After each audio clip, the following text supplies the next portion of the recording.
Today I'm having my first Zoom vlog. I got 3 guests with me today. I have my co-host. I'll let her introduce herself, Ms. Jones. Really? Okay, so I am Mrs. Jones. I am a good friend of Jonathan's. I'm grateful to be here. Thank you, Jonathan. I didn't know I was co-hosting though. See how he sprung that on me? Okay, but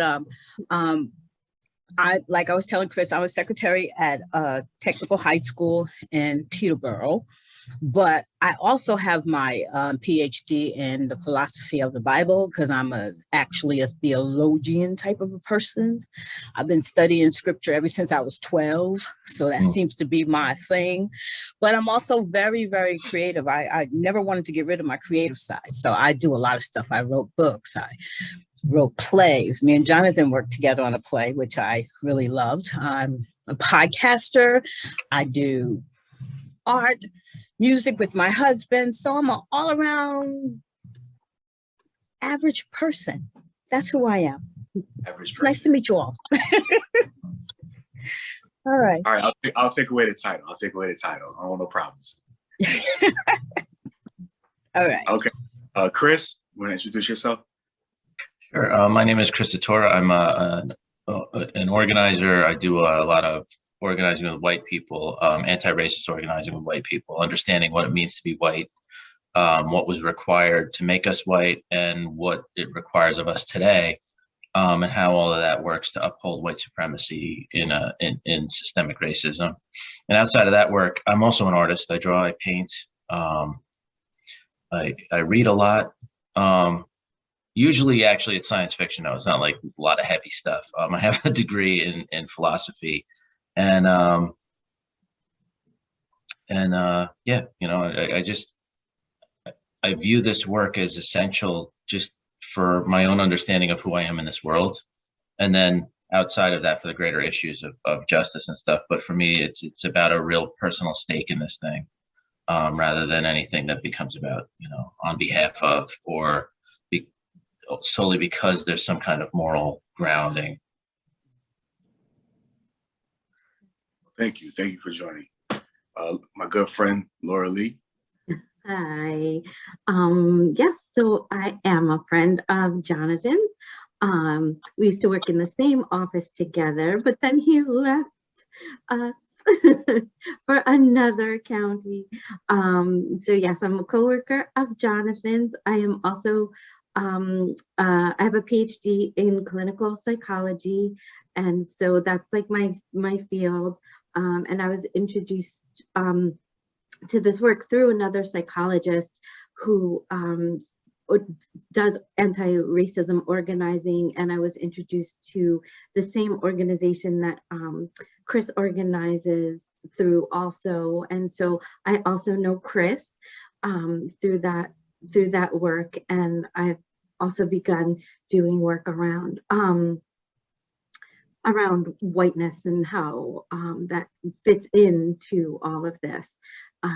And I think it surprises a lot of folks. I know it surprises a lot of white folks for sure. It's really hard for white people.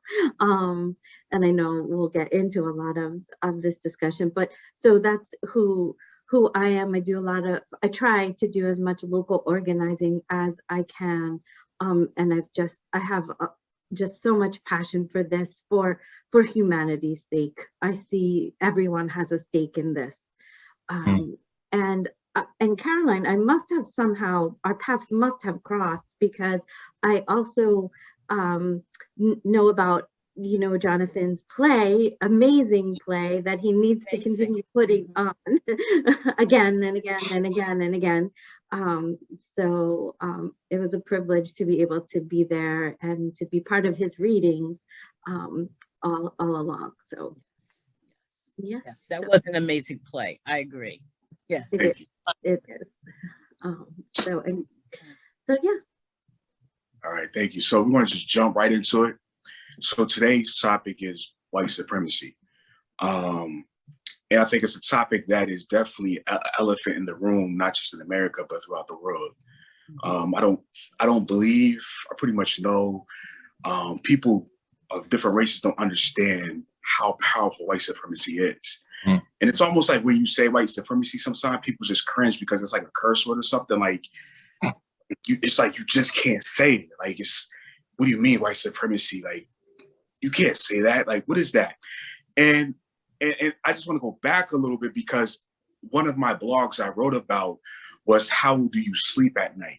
And it was two white people, and it was like conscious white people who know what's going on in the world, but still just go about their life like nothing's happened. Oh. And I think a breaking point for me with white supremacy came when I went to South Africa 3 years ago. And as we all know, or we should know, that South Africa was known for apartheid, which was like a similar to Jim Crow in America. Possibly just a little worse. They forced people off their native land in South Africa. Whites from Europe came, took over most of the country, made laws that discriminated against Africans in their own land.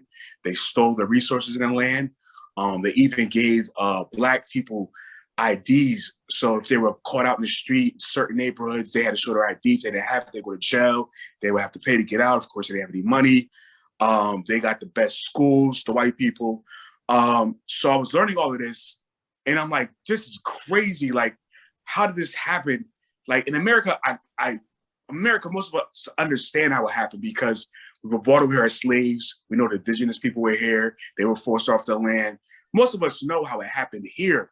But in South Africa, to me, it's a little more mind-boggling because they were already there, similar to the indigenous people here. So to know all of these things happened to Black people there, like it similar to how it happened to Black people in America at around the same time as far as Jim Crow, was just so mind-blowing. And to know that it actually worked, to know that when I went to Cape Town, as beautiful as that city was, it hurt me to see that all the white people were doing well. All the white people were driving nice cars. The Black people were the cab drivers. You see them walk down the street with no socks, poor. I saw these white people jump a Black guy because he broke into a woman's car. And I just saw them on the street just beating him. And this, of course, it was wrong for him to break into this lady's car, but it was a white lady's car, of course. But at the same time, it's like the environment created this. Mm. And for me, it was hard for me to watch that. Of course, I wanted to get out the car, but I'm not from this country, so I couldn't put myself in a situation that I might still be in South Africa now, depending on what might have happened. But I went to Johannesburg and I saw Shantytown, and they explained how the history of Shantytown was basically the government moved these people off their land, and forced them to live next to pollution. There's no electricity, sewage, but they were going to move them, but they never did. Sort of like the housing projects in America. I learned more about Nelson Mandela, how some of his family members mysteriously died,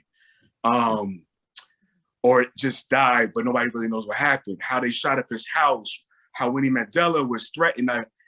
All of this stuff I just learned, and it was so tiring. And I left South Africa so the maddest I probably was ever in my life, because I was like, how powerful this white supremacy is, not just in America, but throughout the world. It was, I just couldn't, and I was like, how did these white people in South Africa, how did they sleep at night? How did these white people in South Africa, I'm talking, the houses they lived in were huge, beautiful houses. They just walking around the street like it's nothing. Black people, I mean, just are poor. And I just could not understand, how do you honestly sleep at night? And I haven't been the same. I mean, you want to talk about, of course, experiencing racism in this country firsthand. Listening to my ancestors, my family members, and my grandparents tell their stories, and other people. We have similar stories, Black people in this country. But then to go to another country that they are the original people of that country, and see how they live, and see how people who are not from that country live, but go about their life like it's nothing, just blew me away. And I had to come home and reset, because that's how draining it was. I even went to the apartheid museum, and they used actual objects from the apartheid. Like they still had the signs up at the museum. You go in the museum and it's a white and black. That's how you enter the museum. And they give you the tickets for the museum based off your race because they want it to be real. And that was probably the most hurtful, powerful experience I ever had, was going through that museum. And I advise everyone to go to that museum in Johannesburg if they ever visited. But so I don't keep going on and on. Chris or Laura, tell me your experiences of knowing everything that's going on as white people, and how, maybe not necessarily you, but you could talk about your personal experience as well, but how is it that other white people that you're connected to in your family, in your circle, go about knowing what's happening in the world, but still sleep well at night?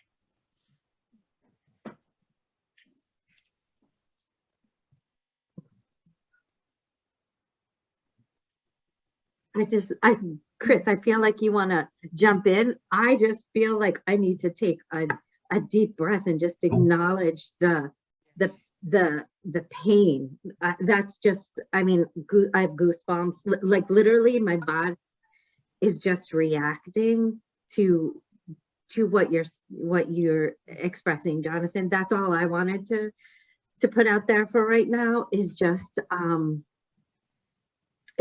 it's just my like bodily reaction to everything that you're saying. But go ahead, Chris. Okay.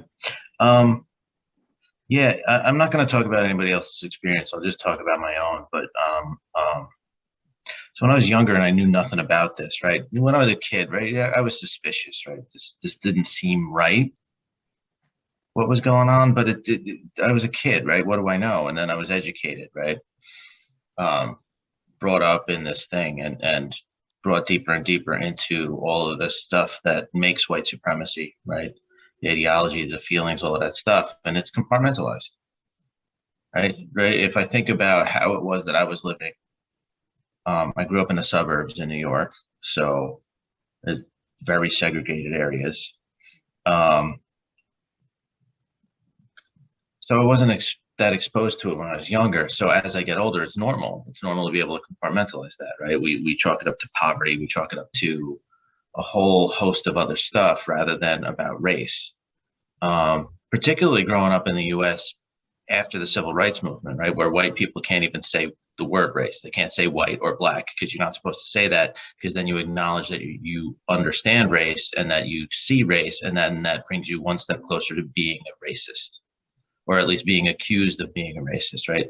So all that colorblind stuff comes into it, right? And how we compartmentalize and how we're taught to compartmentalize all of this stuff. That people suffering is an individual issue. It's not about any type of system that exists that creates the suffering in the lives of so many people, right? And we can say that about any social problem that we have, right? We blame the poor for being poor. We blame women for being raped. We blame Black people for being murdered by the police. We blame the indigenous people of this country for what's going on with them. And then, you know, in comparison to South Africa, I don't know a ton about South Africa. I do know that they came here to study and base their system off of ours, right? They refined what we were doing here. Yeah. Right. They took it to that place of how can 3% of this population control 97% of the population. But then I also think about it in terms of like, what happened to the indigenous people here, right? Native indigenous people of the United States were either eradicated or have been forced to be confined, out of sight, out of mind, unless you want to go to a casino. And then even then it's some kind of curated experience like Disneyland, right? So if we control the narratives about who these people are and what experiences you can have in their communities, and have such compartmentalization and such a separation within yourself from your humanity and your experience in the world, that's how you sleep at night. I'll say that the more that I've learned, the less my sleep is of quality, you know, and the more I spend doing this work, and I don't want to like frighten people off, right? Like you're going to do this work and then you're never going to sleep. You know, I do sleep, and you know, but sometimes I wake up in the middle of the night thinking about stuff, You know, especially as I organize with people.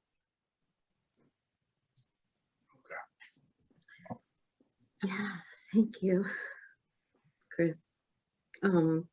So my response, I would think, is, you know, it's just very similar to Chris's.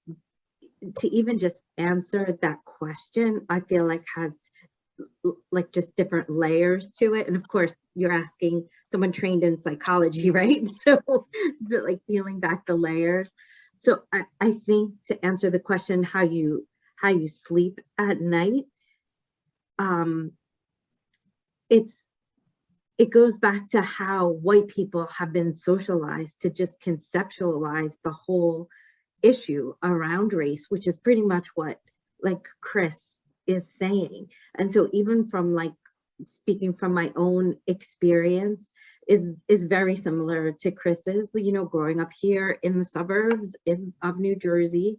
And I know, you know, my story, I grew up in Milburn Short Hills, which is a very obviously not so, I mean, it's still not necessarily a lot of Black residents living there, but there are a multitude of different cultures and different races. But as you know, it's still a very high socioeconomic level of people that live in the community. But I always tell people back in the day, it was like, you know, the firemen, that's my dad was retired, you know, policemen, garbage men, the blue collar people who lived in Milburn, right? But nonetheless, it was still white and predominantly white. And, you know, my own origins, you know, being a white, predominantly Italian person living in Essex County, you know, my dad was involved as a National Guardsman in the riots or the rebellion, the Newark Rebellion. Now he was in Plainfield at the time, and he was like on the officer track or something. So I like to distance myself from it, as you can hear me even talking about it, and distance him from doing anything, quote unquote. You know, he wasn't like on the ground, so to speak. He was, you know,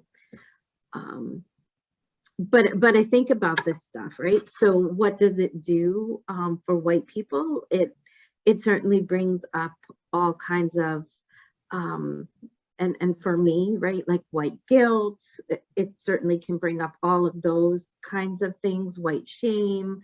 And what I've chosen to do with those kinds of feelings and things is certainly not, okay, so I'm just going to be real. So what white people can do with those things, and this is a little bit different than answering your question, so stop me if you don't want me to continue on. But so what white people can do with those things, which isn't good, and what we've found out also isn't really appropriate and healthy, is to become like a white savior, right? And go into communities, which is definitely what I did. You know, I always grew up with sort of the notion of white people, and this is, it's hard for me to even say this actually, but I'm going to acknowledge it, right? And be real,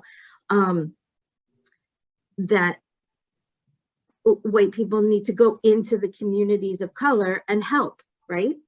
And the image that I was socialized to have was not positive, right? That people of color, that Black people, and we were supposed to call, like Chris was saying, it was colored people was the term that was used when I was growing up. You weren't comfortable using Black, the word Black, and you wouldn't use race. It would be like prejudice, and we weren't prejudiced, right? We were not, we were going to help people of color. So I always wanted to work in, you know, go to work in Newark and help poor Black children, right? And things like that, which I did. And I recognize now the mistakes I made and how awful what I thought I was doing really was, right? So luckily, having had an analysis and having had the, in my case, the People's Institute for Survival and Beyond's training and understanding kind of the ills of whiteness and really understanding white supremacy. And I think when we use those terms, white supremacy, I also think that what comes up for people are the skinheads. I mean, we've heard this, especially when that last administration was in. That's part of the problem, is that's what people still kind of conjure up first. Again, I think because of the socialization process again, I can't speak for South Africa. I don't really know the history well either. But at least for here, that's kind of the image we've been socialized. And I know in my experience, my mom always went, since she was a little girl, went to see a Black dentist in Maplewood. And I remember we didn't like our white dentist in Short Hills. We always wanted to switch dentists. And my Dr. Boyd was my mom's dentist. And we always asked, why can't we go to mommy's dentist? And the answer was they were afraid that we'd be afraid of the Black dentist. What is that, right? We were socialized to fear Black people, right? Right. And it's crazy because no matter that, and that's well, first, I guess I won't get back to what I was just about to say, but first no, it's fine. Because at the same time, you bring up good points, so I don't want to interrupt you, but at the same time, I do want to hammer on some points that you do bring up. Because first, I realized that when you said about what white supremacy is, I don't even think we defined it. So we already jumped into white supremacy, but I don't think we defined it. So I think the first thing we probably should do is define white supremacy, which is basically the belief that anything affiliated with whiteness, whether it's white looking, white English name, or white language, anything that's affiliated with any type of European history is automatically better, pretty much. It's automatically better. It automatically puts people in certain hierarchy levels or areas that maybe they shouldn't even be in, but because of their lightness or whiteness, they automatically put there. They're better than, you consider better than. Just everything that is affiliated with whiteness overall is better, and you're usually in a better position. People are conditioned to believe, no matter what, that all of that is great. And a lot of people don't understand, because I hear all the time, oh, in 2050, it's going to be majority minority. And I say, what does that mean? I said, it's also predicted that Black and Latinos will have zero wealth, no wealth. It also means that we are losing our economic power. We're not moving in a direction that's going to make us more stronger as a nation in America, as a minority group. So I don't really care for the majority minority. And I always say that you can have a bunch of people in a room that not one white person is in that room, and you will still practice white supremacy because it is so conditioned. I mean, we're so conditioned to do so. So I think people don't even realize that, because we're just automatically taught, like Chris and Laura said, that whiteness is okay. They're indirectly taught whiteness is okay. No matter how successful a Black person is, even if they're a dentist, they're still not okay because they're Black. Caroline, do you want to add anything to that? Mrs. Jones? Well, first, I want to say to both Chris and to Laura, I want to applaud you for being here today, because this is a very difficult topic to discuss. And it's very difficult when you're sitting in the seat that you're sitting in. And the thing about it is that I know that there are good people in the world, Black, white, Latino, whatever. For me, because I have a theology background, it was all about, humanity for me. It's difficult to try to understand how a system could have been put in place that diminished humanity to begin with. We were African Americans. That means Black people who were taken from Africa to bring to America for the work, enslaved. I will say what it was. Even right down to the religion that we were forced to participate in. Chris, you mentioned something when you said that you always had doubts. You always knew something was wrong, even in your experience. And it was the same with me, understanding, even from a biblical standpoint, there's something wrong here. Again, as I said, I've been studying the Bible or spiritual things, not just the Bible, but since I was 12. It always seemed something very wrong when we were talking about Black people being less than 1/5 human, or the things that were said. And I gotta tell you, I'm a child of, I guess I'm a child of segregation, because I think I was born in 1961, and I think segregation ended in 1964, I believe, right? So from 1964 to where we are today, we are supposedly in a place of Black freedom, right? But I was born in segregation, which means that my parents were born into segregation as well. So there was a lot of separation between Black and white. I don't know anything about South Africa, Jonathan, and I was intrigued by what you were saying, because I didn't even have a clue. That's lack of education for me, because you can't study everything, right? And I was studying one thing. I can't study everything.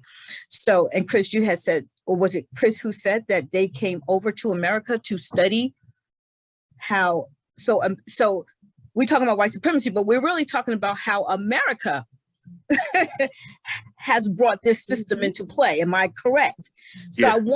I want to make sure that we're all on the same page when we're talking about the conditions that America, the United States, have brought to the entire world. Because we all know that race is a made-up construct, right? It doesn't mean anything to anybody, and for centuries it didn't mean anything to anyone. The Roman Empire, they did not separate people by the color of their skin. There was no separation by the color of the skin, which makes you think that this was purely an American idea. Am I correct in making that assumption? It seems purely American to me. I think we are now in this position. I think it goes back to Europe. It goes back to Europe. America, I think, just did it the best. Okay. I think. Let me say this one thing before. Let me say this before you finish, because this is important. Because so many of us don't know where it came from.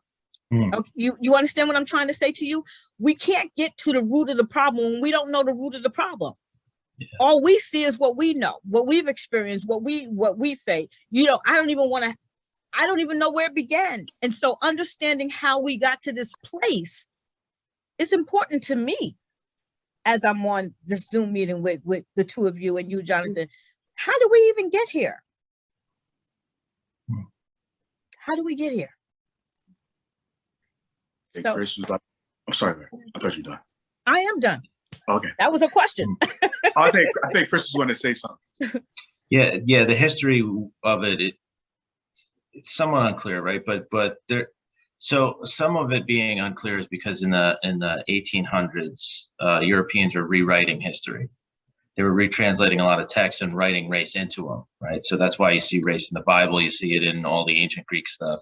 You see it everywhere, right? Because there was a concerted effort to put this idea retroactively into history as if it existed forever. So that's one thing about it. But the other thing was, it was created in Europe. But I think the distinction for the US was that this was the first place where it was used to create the structure of the law and how the entire system was organized was based on a racial construct here.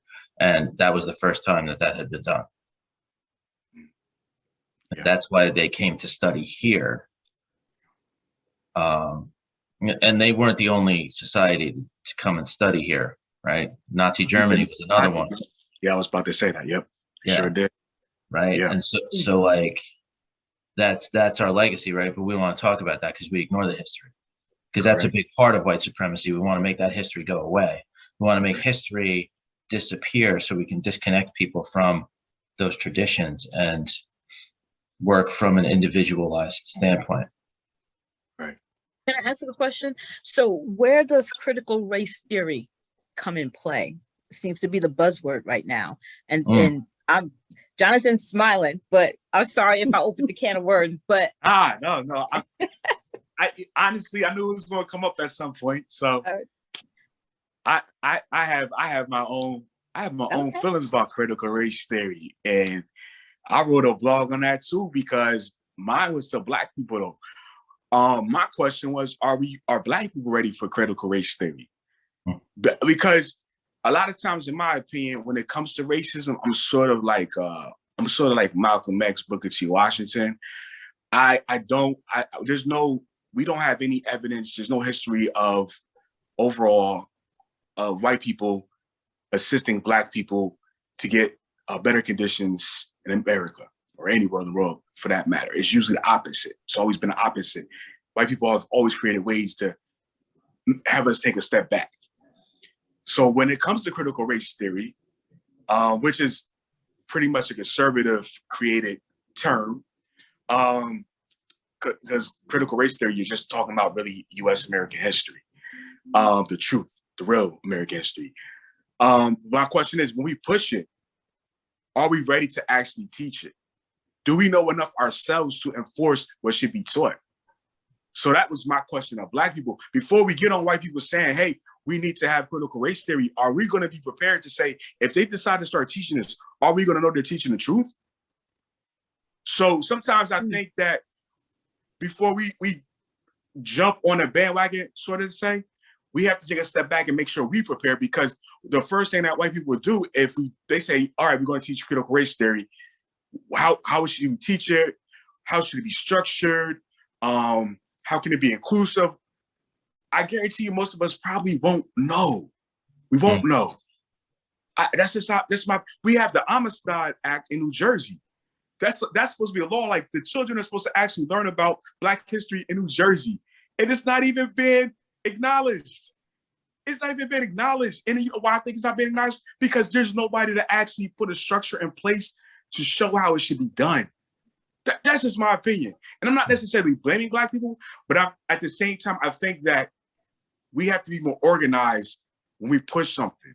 I think we have to be more organized when we push something. I think because a lot of times we go off emotions, and sometimes they be like, okay, here it is. And we're like, maybe we should do it this way. Maybe we should do it that way. That's my take on it. I'm opening the floor up to hear everybody else take, but that's my take. But who's the keeper of the information? Where does the information come from? Who's been the keeper of the information that you're talking about? How you're saying, how are we going to know it's true? Who's the keeper of the information? Where's the information coming from? Yeah, that's a good question. How do we know it's true? But where is the information that's going to be inserted into this history? Where is it coming from? But a lot of it is, we already know though. Like, a lot of it, we don't even need books. Like, sometimes, like, when you talk to white people, they're like, oh, I didn't know this, I didn't know that. Not like my grandfather lived it. My great-grandmother lived it. So half of that stuff, we don't even need books or actual experts to teach us. Because listen to what you're saying though, Jonathan. Earlier on, you're saying we're going to question as to whether or not it's true. But I'm asking who has this information? You're saying our grandparents. Then where is this information gathered from? Are we getting this information from our ancestors who are still alive or who kept records? Are we comparing this information against the information that we're supposedly getting from white historians, for instance? You understand what I'm saying? I don't understand where this, do everybody understand what I'm trying to say? I don't understand where the information is coming from. Where is this critical information that we're weighing against? If we're going to question where it comes from, but then on another breath, we say we know where it comes from because our ancestors lived it. I want to know how are we collecting this information to make this information part of our history? That's my question. And I don't know if I don't even know if it's a question that can be answered, but it's a question that's in my head. If anybody want to take a crack at it, I mean, I don't know. I think the answers are there. I think, just for example, like the Apartheid Museum, they have that museum, the Smithsonian African American Museum in DC. A lot of information is here. It's here, and I don't think a lot of it is inaccurate that's taught in schools. It's just not the whole story. It's not the truth. Yeah, go ahead. I was just going to say, and correct me if I'm wrong, because Jonathan, you said you wrote something about it, so you clearly studied it, but critical race theory has been around for a really long time. Right. My understanding is it's just a lens to look through history at in a truthful way. Right. So it's only getting buzz now, right, because of where we are in our time. So it's not really even anything new. It's just taking the race-based lens and looking through it. So exactly. I think, right, so that's not so controversial or something new. I think the good question that Caroline's asking is, who is keeping the information? And that is the critical question. And I think it would behoove our world, especially U.S. history, for there to be some kind of archive going on somewhere where people of color are making sure that there is an accurate history, because it seems to me, and I feel bad saying this because I probably shouldn't be, I'm a white person saying this, but white people have been dominating everything. It's a white Eurocentric world. We know that, and especially in the US.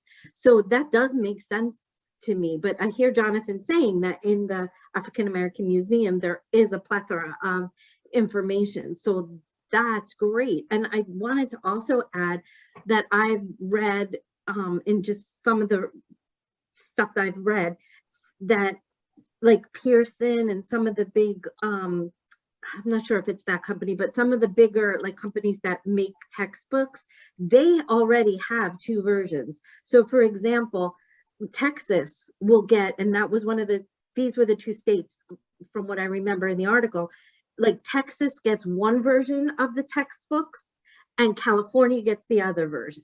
Like because they whitewashed the history. Like that was what it said in the article. So that is happening right now. So even in the companies that make textbooks now, there are two versions. So if your child's in 5th grade in Texas and your child, Caroline's, in 5th grade, my child's in Texas in 5th grade, and your child's in Texas in 5th grade in California, they may be getting the same textbook, but that part about history is gonna look different. It's gonna be whitewashed in Texas.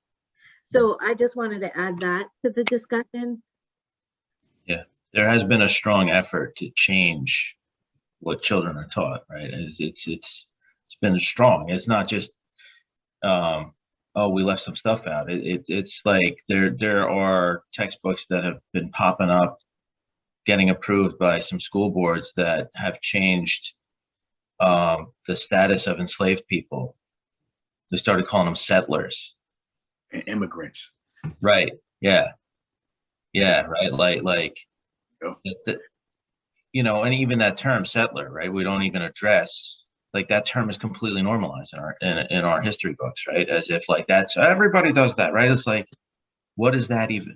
Invader, right? But we won't put that word in there, right? We won't say that we invaded this land and took it by force, because, you know, we have this other narrative that we need to uphold.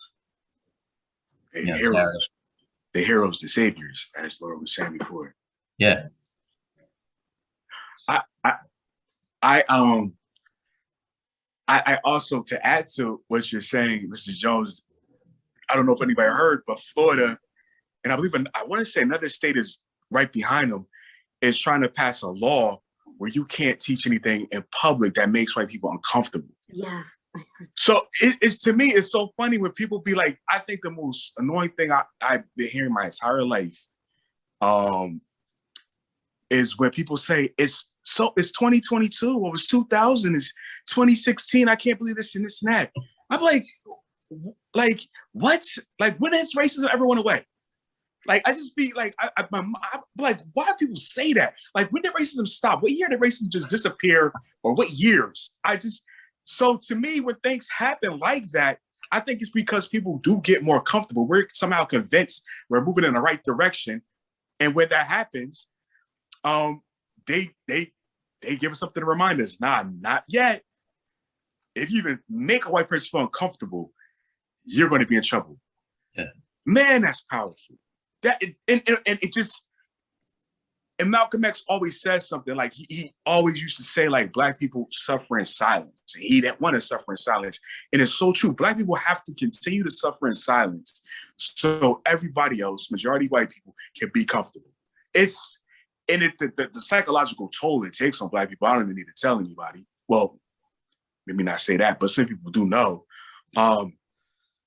So yeah, I just want to throw that out there, that it's crazy how I feel we're moving backwards. So when people say things like it's 2022, not only are they getting rid of critical race theory, like Laura said, it's nothing new. It was a conservative term to push a narrative that's working. It was creative, give them props for that, it worked.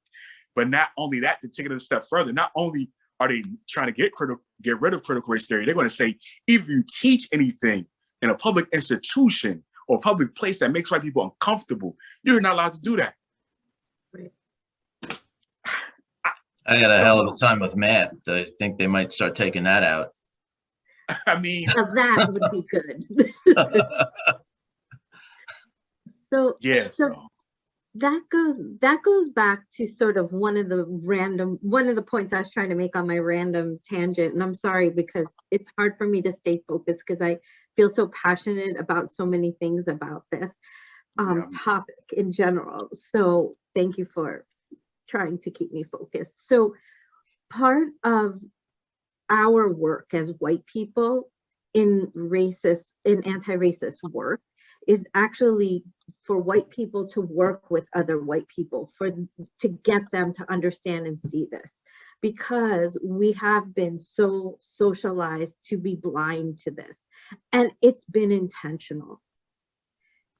It's intentional for this system to remain this way, to keep people of color oppressed, so that we can continue to enjoy the benefits of white supremacy, so that you as people of color can remain the global, what is it, majority, minority, whatever that craziness is, but we can, the global majority.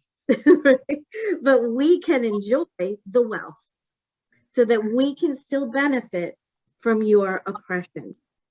And that is where Mrs. Jones, where Caroline's comment about humanity comes in for me too, right there. Is just beyond not acceptable.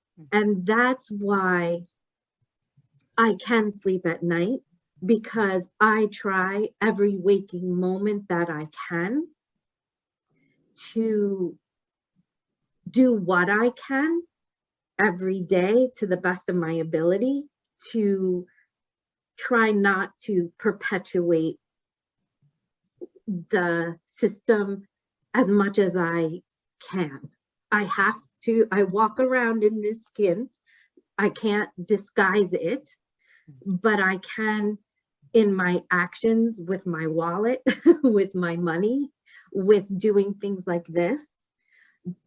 I can do as much as I can to educate and to organize and to speak out and not remain silent.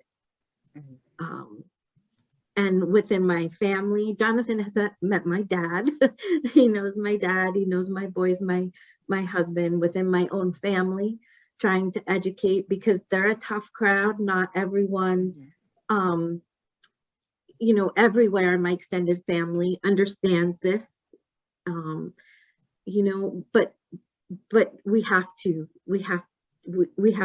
I have to do this.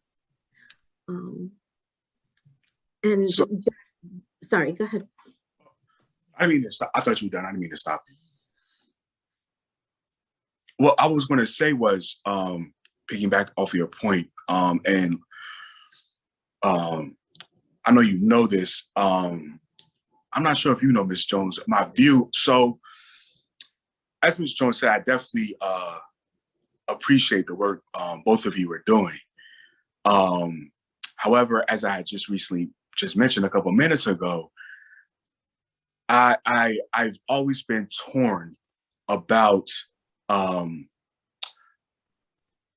how white people can help and their role. There's a scene in the movie Malcolm X where he's going to Harvard to speak, and a white young lady comes up to him and she says, "What can I do to help the cause?" I can't remember the exact word, but basically, like, what can I do to help? And he looks at her and he says nothing. And at the time, I was 12 years old, and I was like, wow, that was mean. Oh, how could he say that to her? And as I got older, I studied more. You start seeing more. You start learning more.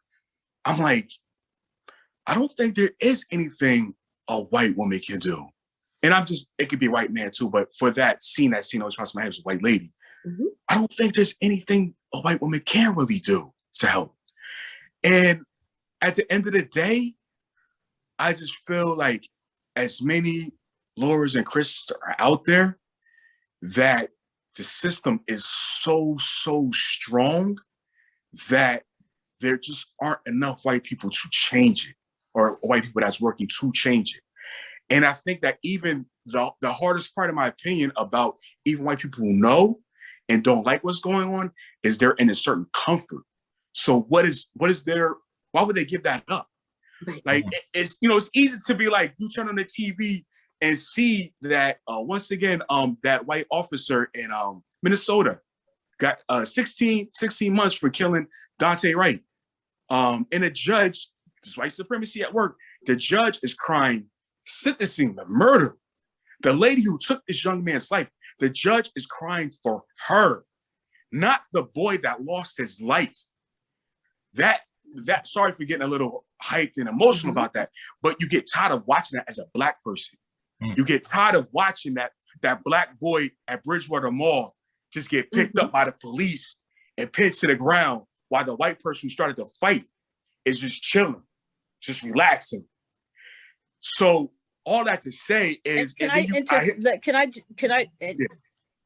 he wasn't even white. Who? The other kid, he was Latino, but his skin color was white. It goes to show what you had said earlier about the perception. It's just the perception that, like you said, everything that appears and looks white is right. The other kid was Latino. He wasn't even, or Filipino, or Latino, I think. He wasn't white, put it that way. He himself was confused by the whole thing. Excuse me? They're considered white because you're considered white Latino though. Like, it's Latino, but then they make, it's white Latino, and then there's Black Latino, then there's, the indigenous. So if you're a white Latino, you still consider white. I wanted to make a mention of that because this kid did not see himself in a place of privilege. Oh, no, he was actually upset over the whole situation himself. Okay. You follow what I'm saying? Yeah. He didn't perceive himself in a place of supremacy, is what I'm trying to say. Oh, okay. The cops did. But thank you, Chris. That's what I was trying to say. Right? Exactly. But the cops did, yes. Okay. That's part of that thing, right? Is that goalpost of who was white is constantly shifting. That's why there's a concerted effort right now to whiten Latinos, so that we can maintain a white majority in this country, right? It's working. It's working. The strategy has been going on since the inception of this nation. Yes. Right. And I wanted to make mention of that because of when we were talking about how it hurts all of us. And the whole idea that even someone who's from the Dominican Republic, or who's from Puerto Rico, or who's even from Africa needs to lighten their skin so that they can feel accepted because of the perception that white is better. With Laura being a psychiatrist or in the psychology field, you understand what this does to a person mentally, to have to grow up believing and understanding that white is better. So you're going to do whatever you can do to identify with that. If you happen to have light skin, there are Black people who are literally Black, but whose skin is so light that they can pass for white, and they choose to pass for white because of the stigma that's attached to it. There's a mental condition that causes us. And going back to Chris, you and Laura, you cannot feel shame for something that happened long before you even came into this world, or guilt, no more than me and Jonathan should feel shame over what happened to our ancestors. You understand what I'm saying? We are not going to be made to feel like we are less than because in the past, our ancestors were made to feel like they were less than. We can no longer feel less than you could no more feel. I'm trying to say is I understand how you're feeling. And for a long time, Black people felt that way too. But at the same time, we have to move past the feeling of guilt and the feeling of shame, because now we have to fix the system. We have to fix the system. But okay? Black people still do feel less than though. And well, you know what? But see, Jonathan, not every. You can't say that all Black people feel that way, because I personally don't feel less than. No. So you know what I'm saying? You can't say that all white people feel a sense of guilt. So we have to get to a place where we get past that, so we can fix the problem. I'm not saying all Black people, but because all Black people don't. No, nothing's absolute. Nothing I'm saying is going to be 100%. But there's a chunk of Black people, and that's why they bleach their skin and try to marry white people or try to speak proper, because even if they don't consciously feel less than, subconsciously, they automatically, that's the W.E. Du Bois double consciousness. How do you go out in the world and pass as American, but at the same time keep your African, as he said, or Black part with you too? It's the double consciousness. So at the end of the day, we do feel at some, I'm not saying like how can I say? I'm not saying we purposely, like me and you, we know we don't feel less than, we know we're not less than. But there are times when we go in this world that if I get pulled over by a cop and I didn't do anything, and he starts talking to me like I do feel less than. I am made to feel less than. If I go to work and I look nice and another person that comes to work that's not Black and looks a mess, and they get complimented and they get all these whatever positive remarks, and I get looked at like, oh, why is your hair like that? Why is your beard like that? You're going to feel less than. You're made to feel less than. So I'm not saying we purposely feel less than, but as Black people, we are put in a position that if we don't meet a certain standard, we are made to feel less than. And at times we do feel less than. That's my opinion. No, that's a good opinion.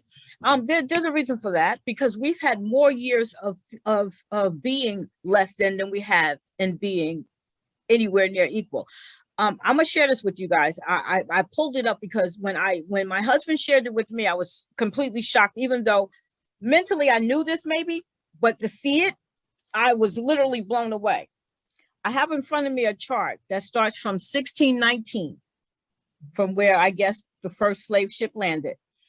This chart indicates that Black people have been enslaved for 246 years. For 99 years, Black people went through segregation. According to this chart, we've only been technically free for 58 years. Okay? I need to say it because it's mind-blowing. What does that mean, you're saying? We're talking about 264 plus 99 years of conditioning that we've only had 58 years to try to clear. Right. You follow what I'm trying to say? You see, and you're shaking your head, Laura, because I know you know. We have not arrived. We've only had 58 years to try to cleanse what 246 plus 99 years have conditioned. Okay? So of course we're still trying to figure it out. But my point that I'm trying to make, and what we always have to make sure that we're always in the process of, we have to change the way we think. All of us, including you, Laura, including you, Chris, including you, Jonathan. If we continue to think along the lines of what all of those many years has brought us, we will never get past it. We have to put aside the guilt right now. We have to put aside the shame right now, because now we have a lot of work to do. And we've only had 58 years to do that work. And we still have so much more to do. Do you follow what I'm saying? I'm not belittling or minimizing anybody's feeling. Yeah. I'm speaking toward progress right now. Yeah, don't apologize for what you're saying. You good? Yeah. Okay.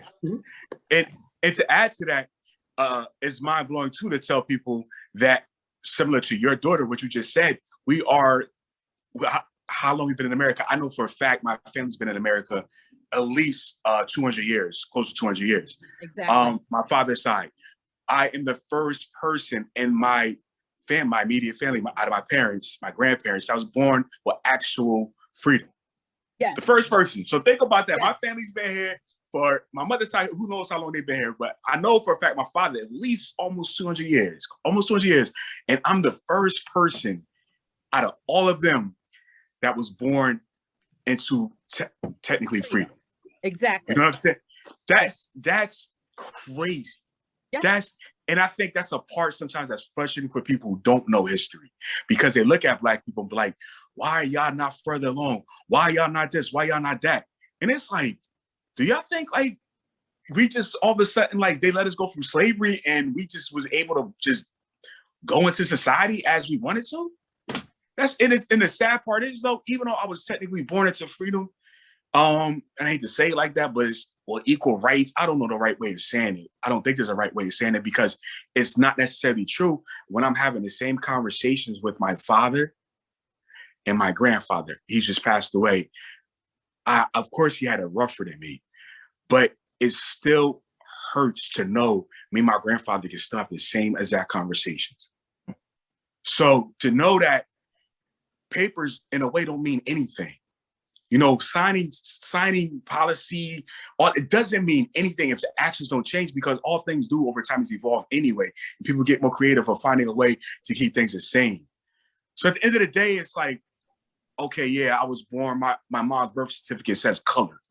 You know, my father grew up in a segregated neighborhood similar to Mrs. Jones, but lived in a different neighborhood in New Jersey. My mother, Jim Crow South. Mm. But here I am, 50 years later, still having the same exact conversation with my parents. My father had to get me to talk about the police at 16, 17 years old. My parents had to get me to talk about dealing with racism at work. You know, so grandfather, same thing. Which neighborhoods to go through, which neighborhoods not to go to.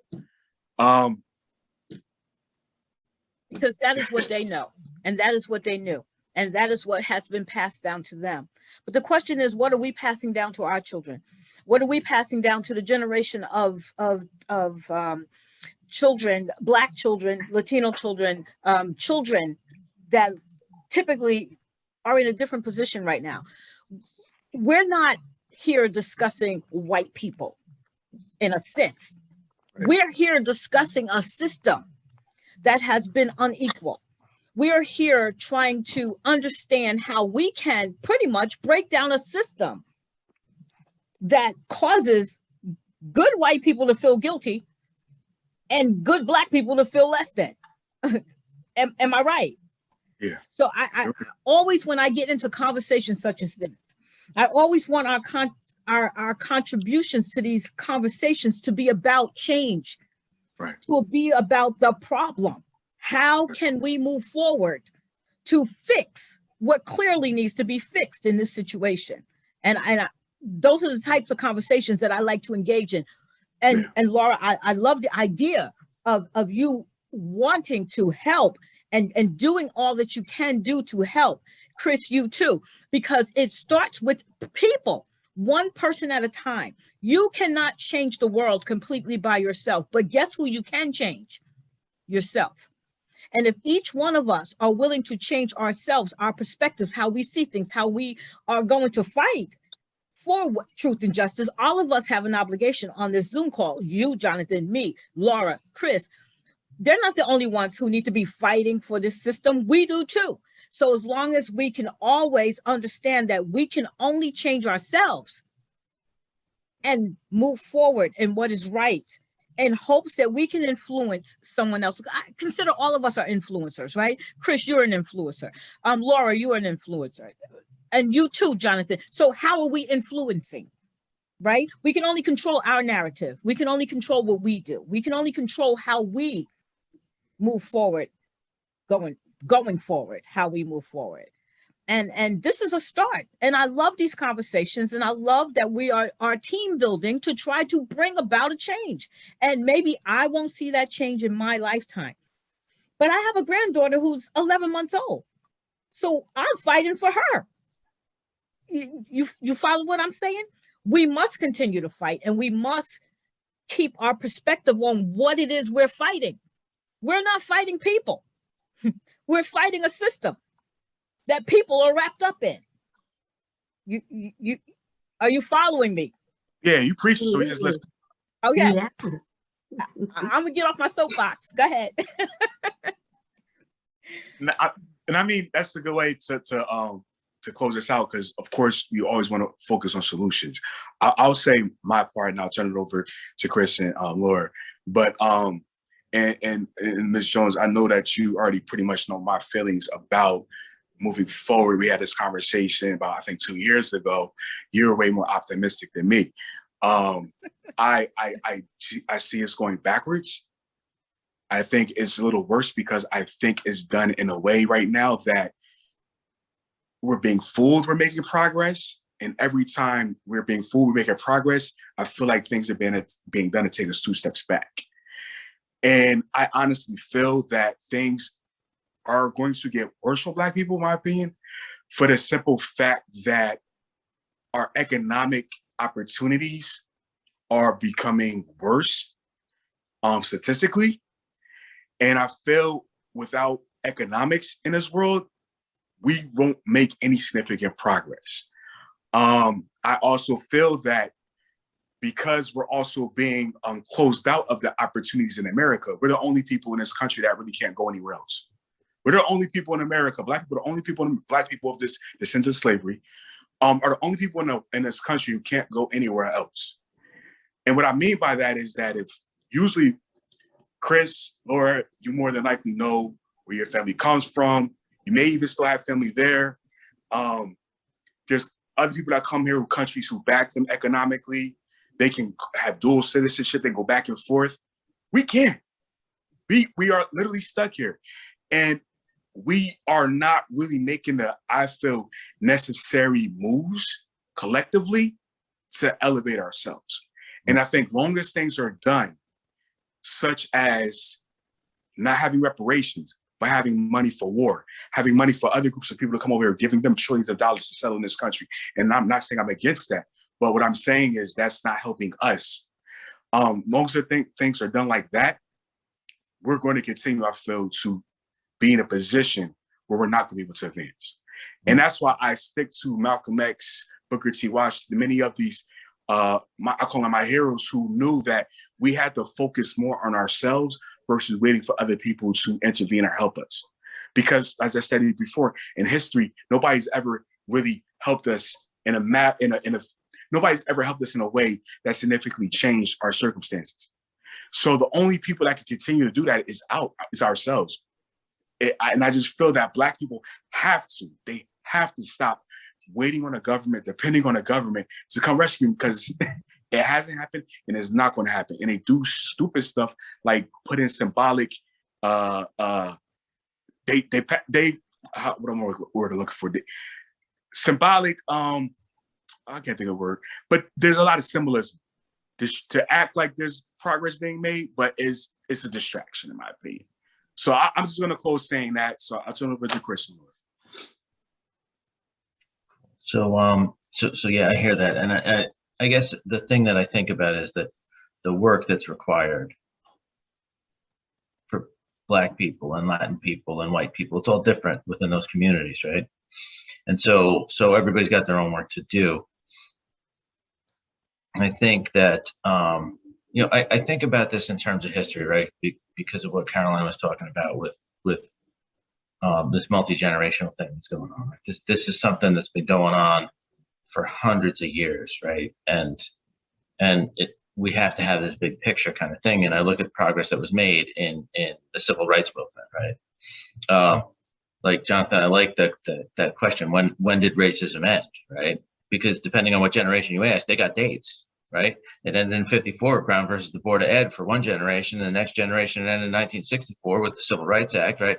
And then, my generation will start talking about Barack Obama, and that's when it was done, right? It's done, right? And like that there's this consistent declaration that finally we're done with this, finally we're done with this, finally we're done with this, so that we never actually have to deal with it. never actually have to do anything about it. But from that standpoint, right, there's progress that was made. But I think about the civil rights movement particularly, like this was an extraordinarily successful movement in a whole host of ways. They got organized, they had goals, they met their goals in so many ways. Their goals were legislative. And looking at the history, it's clear that there's no legislation that's going to fix this, right? It's a cultural entity at this point, and we have to have cultural solutions. And so we have to really understand who we are as a people and how we're behaving, right? And everybody needs to do that work, like what is race for us? And I think that the challenge for white people who have been steeped in white supremacy is that the first thing that we're taught about race is that it doesn't affect us, it doesn't have anything to do with us, right? And like, how do we get over that? And that's part of why I'm hopeful, right? Is because now white people are talking about this, and a lot of the conversation centers on privilege, which I think is a distraction from the realities of white supremacy. But at least there's a conversation that's happening in this community that was never happening before. There was nobody when I was growing up talking about whiteness and white supremacy, not to the degree that we see now, right? And so there's some opportunity to really start to have those conversations of what is this thing that exists within our culture and what is it doing to us, right? What is it producing?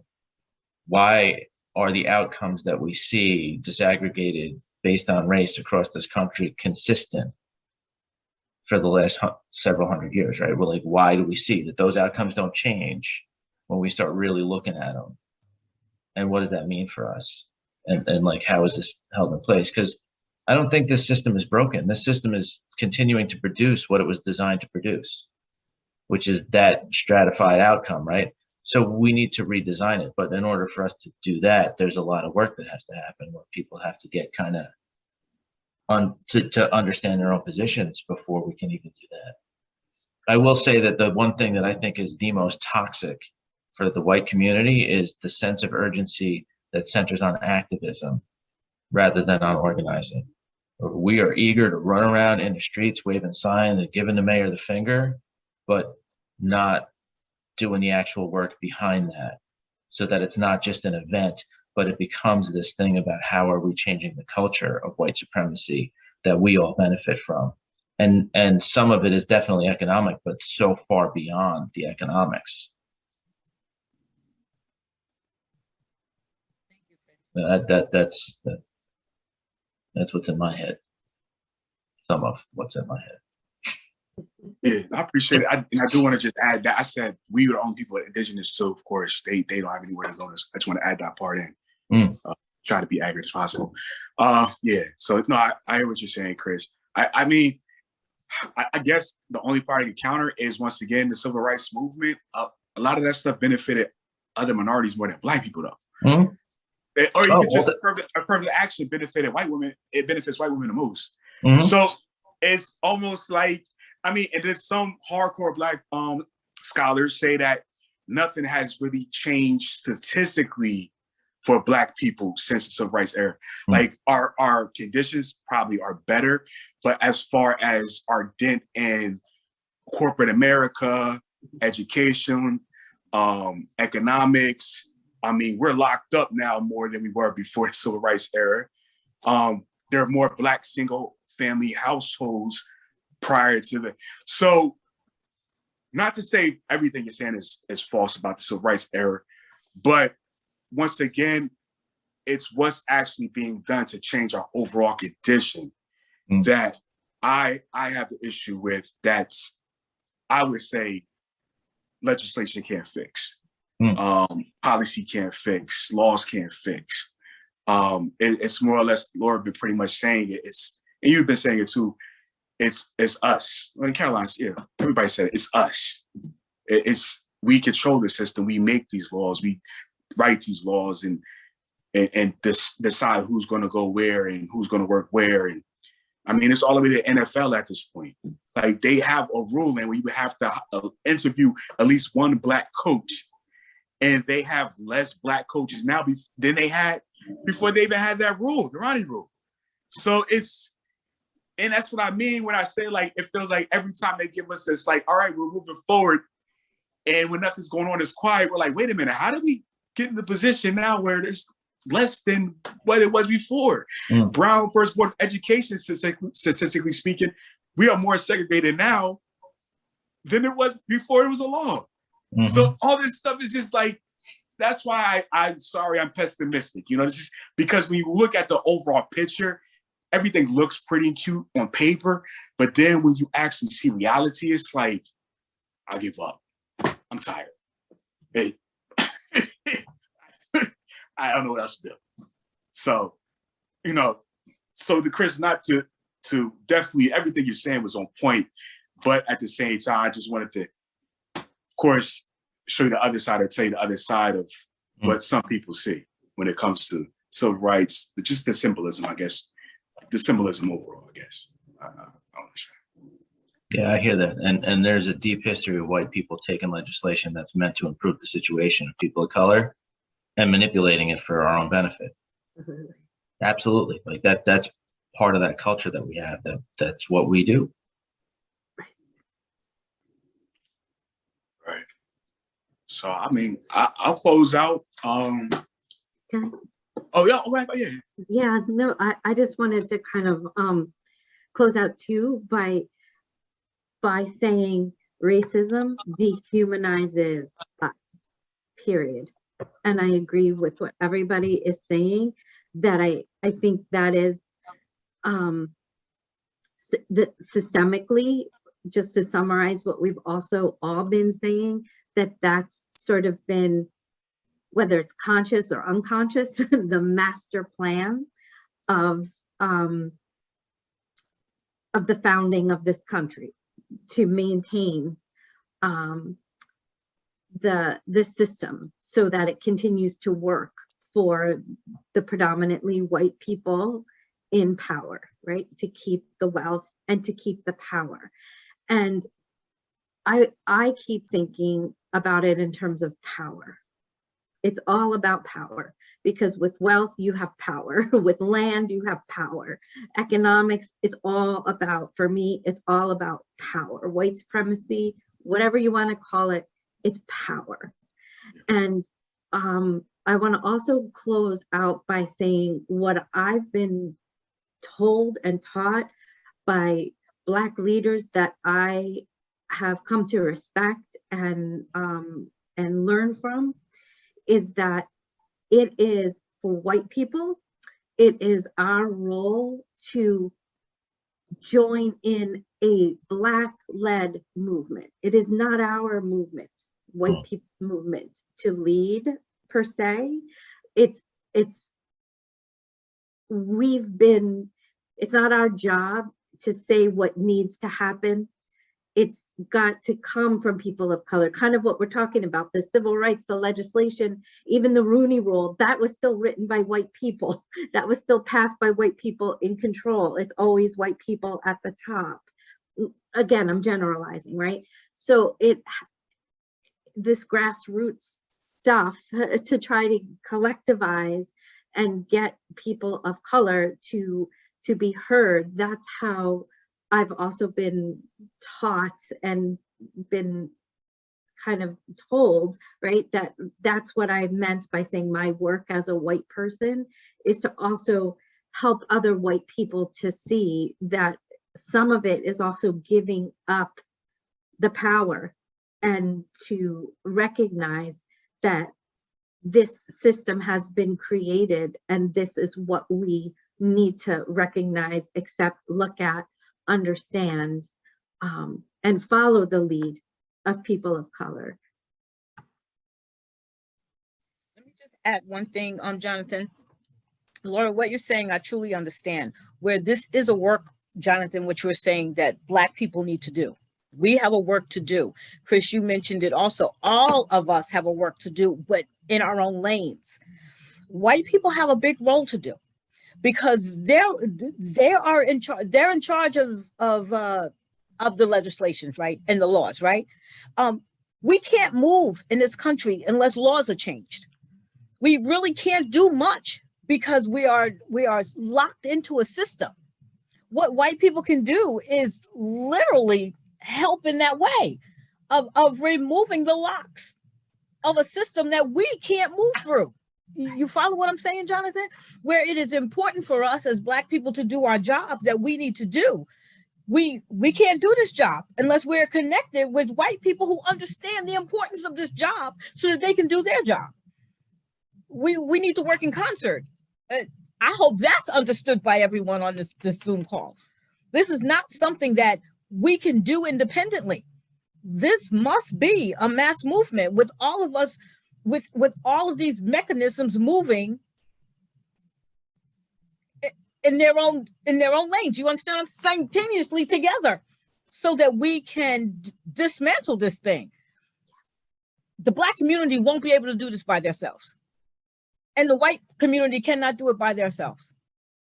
We must join forces in order to do this thing. And I wanted to end with that because I want to make sure it's understood that we have to come together. This can't be a separacy.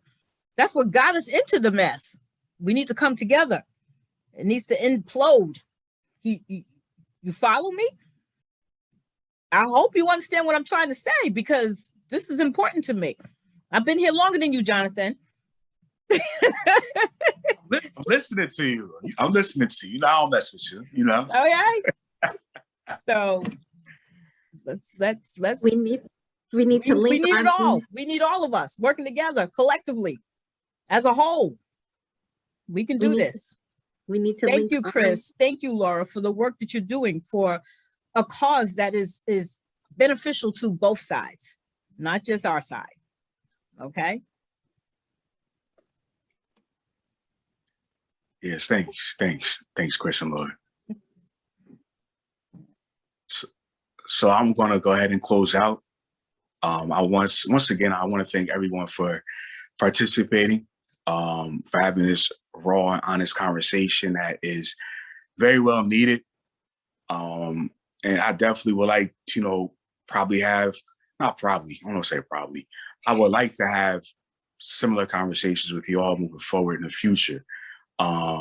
Maybe not exactly about white supremacy, but I'm sure there are a million different topics related to racism that we could talk about all day, and definitely always end on a positive note with what solutions are out there.